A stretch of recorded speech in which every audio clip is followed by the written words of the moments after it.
അതുകൊണ്ട് കേരളത്തിന് ഇപ്പം നമുക്ക് തരാത്ത പണത്തിന് മാത്രമല്ല, നമ്മുടെ ടിങ്കറിംഗ് ലാബും ഇന്റർനെറ്റ് കണക്ടിവിറ്റിയും വന്നു കഴിഞ്ഞാൽ നെക്സ്റ്റ് സ്റ്റെപ്പ് ഡെവലപ്മെന്റിന് വേണ്ടിയിട്ടുള്ള കാര്യങ്ങൾ പ്രത്യേകം കാണണം. കാരണം അത് നമ്മൾ ചെയ്തു എന്നുള്ളത് കൊണ്ട് നമുക്കത് ഡിനൈ ചെയ്യുന്ന അവസ്ഥയിലേക്ക് കാര്യങ്ങൾ വരുന്നുണ്ട് എന്നുള്ളതാണ്. അതുകൊണ്ടാണ് ഞാൻ നേരത്തെ പറഞ്ഞ നമുക്കൊരു 72,000 കോടി തരേണ്ടടുത്ത് 32,000 കോടിയേ തരുന്നുള്ളൂ എന്ന് പറയുന്ന കണക്കിലേക്ക് വരുന്നത് ഈ തരത്തിൽ കിട്ടാത്തത് കൊണ്ടാണ്.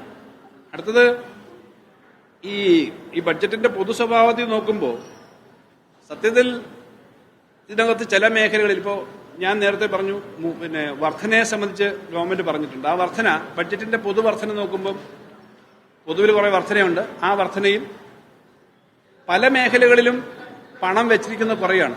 ഒരു 3.5 ലക്ഷം കോടി രൂപയുടെ വർധനയുണ്ട് ബഡ്ജറ്റിൽ. 3.5 ലക്ഷം കോടി രൂപയുടെ ഏകദേശം 50 ലക്ഷം കോടിയിലധികം രൂപയാണ് ഈ വർഷത്തെ വാർഷിക ബഡ്ജറ്റ് കേന്ദ്ര ഗവൺമെന്റ്. പക്ഷെ അതിനകത്ത് ഈ കാർഷിക മേഖലയിൽ കൊടുക്കേണ്ട പണം, അതിനകത്ത് വളത്തിന്റെ സബ്സിഡി 3,400 കോടി കുറഞ്ഞു. യഥാർത്ഥത്തിൽ ഈ 3,000 കോടി വർധനയുടെ അടക്കം വർധന വരേണ്ടതാണ്. കാർഷിക മേഖലയാണ് ഒന്നാമത്തെ ഗ്രോത്ത് ഇഞ്ചൻ എന്നാണ് കേന്ദ്രമന്ത്രിയുടെ പ്രസംഗത്തിലെ ഒന്നാമത്തെ ഗ്രോത്ത് ഇഞ്ചൻ ഓഫ് ഡെവലപ്മെന്റ് കാർഷിക മേഖലയാണ്. കാർഷിക മേഖലയിൽ നിലവിൽ കൊടുക്കുന്ന ബജറ്റ് വിഹിതത്തിൽ തന്നെ കാർഷിക സബ്സിഡി 3,400 കോടി കുറഞ്ഞു. അത് ഫ്യൂവൽ സബ്സിഡി കുറഞ്ഞിട്ടുണ്ട്, ഫുഡ് സബ്സിഡി കുറഞ്ഞിട്ടുണ്ട്, വളത്തിനുള്ള ഫെർട്ടിലൈസർ സബ്സിഡി കുറഞ്ഞിട്ടുണ്ട്. ഇപ്പൊ പെട്രോളിയം സബ്സിഡി 2,600 കോടി കുറഞ്ഞു. ഏറ്റവും കൂടുതൽ ആളുകൾക്ക് ജീവിക്കാൻ സഹായം നൽകുന്ന ഒന്നാണ് ഈ മഹാത്മാഗാന്ധി തൊഴിലുറപ്പ് പദ്ധതി.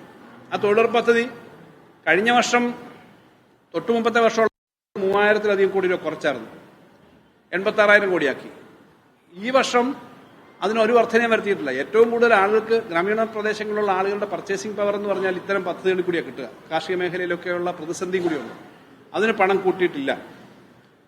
യഥാർത്ഥത്തിൽ ഇപ്പം 3 വർഷം മുമ്പ് ഉണ്ടായിരുന്നതിനേക്കാളും 3,000 കോടി രൂപ അതിൽ കുറഞ്ഞിരിക്കുകയാണ്.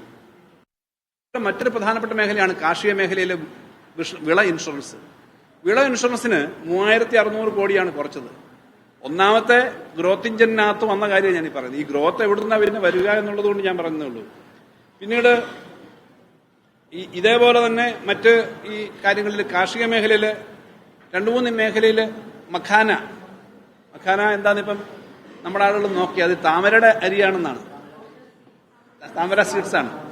അപ്പൊ അത് നല്ലതാണ്, അങ്ങനെ നല്ല കാര്യമാണ്. അപ്പൊ അതുപോലുള്ള കാര്യങ്ങൾക്ക് അവിടെ ബീഹാർ തെരഞ്ഞെടുപ്പ് കഴിയുമ്പോൾ മറ്റ് സംസ്ഥാനങ്ങളിലും ഇതുപോലെ കുറച്ച് കാര്യങ്ങൾ ചെയ്യുമായിരിക്കുമെന്ന് പ്രതീക്ഷിക്കാം. അത് പൊളിറ്റിക്കലാണ്. എന്തായാലും മഖാന സീഡ്സ് ഒക്കെ നല്ല കാര്യമാണ്, കൃഷിക്കാരുടെ കാര്യമാണ്. പക്ഷേ ബീഹാറിലടക്കമുള്ള കൃഷിക്കാരുടെ ഏറ്റവും വലിയ സമരം നടന്നെന്താ? കാർഷിക സമരം. ഉൽപ്പന്നങ്ങൾ ഉണ്ടാക്കാൻ പറഞ്ഞാൽ പോരാ, പ്രൊഡക്ടിവിറ്റി വർദ്ധിപ്പിച്ചാൽ പോരാ, ഇതിന് വില കിട്ടണം. കൃഷി സാധനങ്ങൾക്ക് വില കിട്ടുന്നില്ല, ന്യായവില ഉറപ്പാവുന്നില്ല. ഇപ്പോഴും ന്യായവില ഉറപ്പാക്കുന്നതിന് വേണ്ടിയിട്ടുള്ള ഒരു സ്കീമും ഇത് വന്നിട്ടില്ല. ഡൽഹിയിലും ഹരിയാനയിലൊക്കെ കൃഷിക്കാരുടെ സമരം നടക്കുകയാണ്. അപ്പൊ അതുകൊണ്ട് ആ പറഞ്ഞ കാര്യത്തിനകത്തില്ല. അതിനൊപ്പം ഞാൻ പറഞ്ഞു, യൂറിയ ഉൾപ്പെടെയുള്ള സാധനങ്ങൾക്ക് പുതിയ യൂറിയ ഫാക്ടറി തുടങ്ങുന്നുണ്ട് നോർത്ത് ഈസ്റ്റിൽ. പക്ഷെ യൂറിയയുടെ സബ്സിഡി എല്ലാം വെട്ടിക്കുറച്ച് കാർഷിക മേഖലയിൽ അങ്ങനെയുള്ള കാര്യങ്ങൾക്ക് ബുദ്ധിമുട്ടുണ്ടാക്കുന്നതാണ്. പിന്നീട് ഇതുപോലെ ഓരോ മേഖല എടുത്താലും പൊതുവിൽ ബഡ്ജറ്റിനകത്ത് കൂടുതൽ നിക്ഷേപം വരുന്ന തരത്തിലെ കാര്യങ്ങളില്ല.